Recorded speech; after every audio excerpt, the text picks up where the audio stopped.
একটা মেয়ে ধোকা দিয়েছে মানেই যে আমি বেকা হয়ে যাব? নো। আরে ওর জন্য একটা বিয়ে জায়েজ, আমার জন্য 4টা বিয়ে জায়েজ। ও একটা করবে, আমি 4টা করে দেখায় দিব, পরোয়ার টাইম নাই।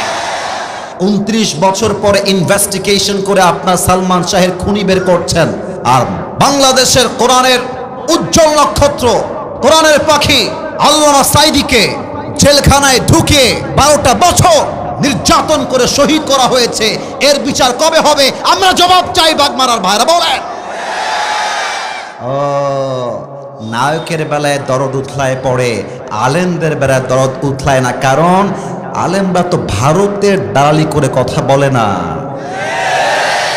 ভারতের দালালি করে কথা বললে আলেমদের দাম বেড়ে যেত। মাথায় রাখবা, এই বাংলাদেশ ভারতের জন্য স্বাধীন হয় নাই।